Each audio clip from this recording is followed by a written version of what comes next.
1943, Allied aircraft swooped over Nazi Germany, raining tens of thousands of leaflets on people below, written by anonymous Germans.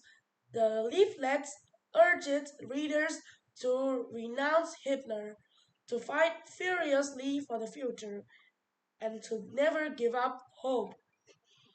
Their call to action rippled through homes and businesses, and news of their message even reached concentration camps and prisons. It was only after the war had ended that the author's identities, stories, and tragic fate would become to light. When Hitler seized power 10 years earlier, Hans and Sophie Scholl were teenagers in the town of Fortenberg. At that time, fear, propaganda, and surveillance hit all aspects of life for the school family and millions of other Germans under Nazi control. The government specifically targeted young people, setting up institutions to regulate their behavior and police their thoughts. As teenagers, Hans was a member of the Hitler Youth and Sophie joined the League of German Girls. Hans rose through the ranks and oversaw the training and indoctrination of other young people. In 1936, he was chosen to carry the flag at a national rally.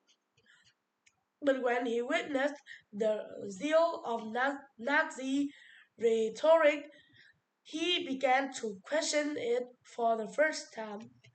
Meanwhile, Sophie was also starting to doubt the information she was being fed.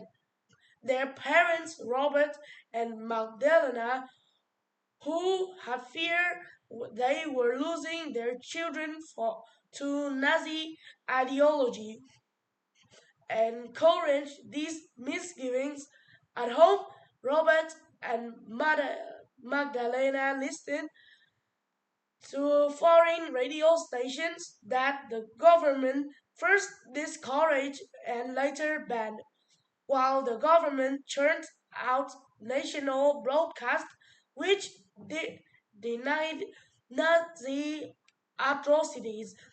The schools learned shocking truths, and yet they were still subject to the rules of life in Hitler's Germany. After the outbreak of war, Sophie reluctantly worked for the national effort, and Hans had to take on army duties while attending medical school in Munich.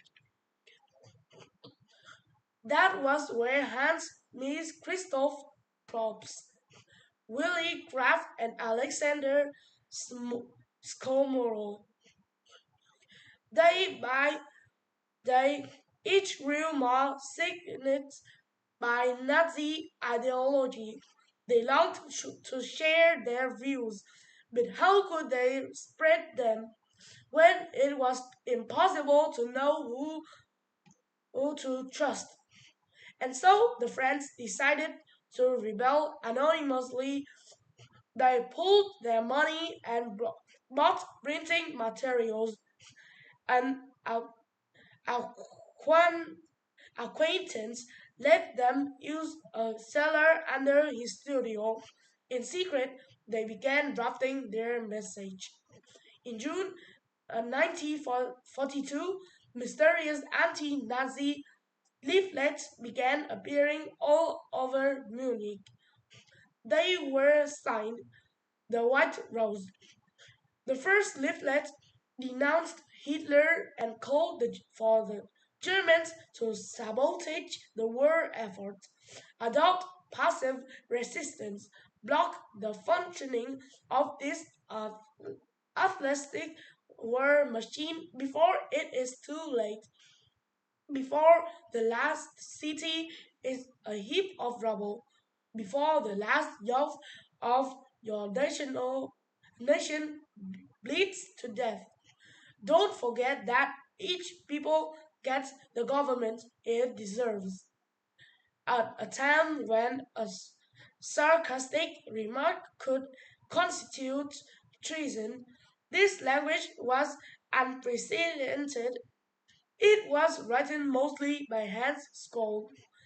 In 1942, Sophie came to Munich knowing nothing of her brother's activities.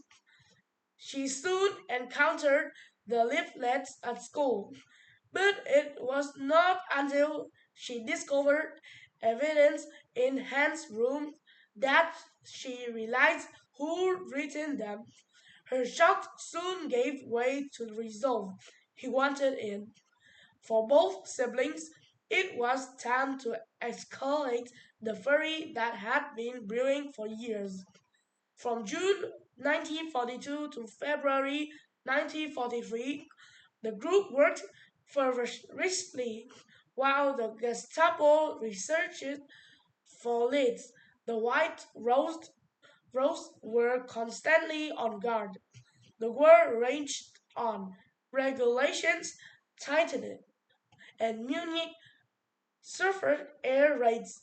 But the White Rose ventured deeper into conspiracy. They graffited buildings and braved the trains swarming with Gestapo. In the winter of 1942, Hans made a treacherous journey to the Czechoslovakian border to meet anti-Nazi rebels. On February 18, 1943, Sophie and Hans brought a suitcase of leaflets to the university. A custodian noticed what they were doing and reported them to the Gestapo. Both calmly denied any involvement until the police gathered all the leaflets and placed them back in the empty case where they fit perfectly. When Hans and Sophie confessed, they were immediately led to court and sentenced to death by guillotine. Despite a grueling interrogation, the two refused to betray their co-conspirator. Before her execution, Sophie declared her fury at the state of her country, but she also spoke to a more hopeful future. How can we expect righteousness to prevail when there is hardly anyone willing to give himself up individually to a righteous cause?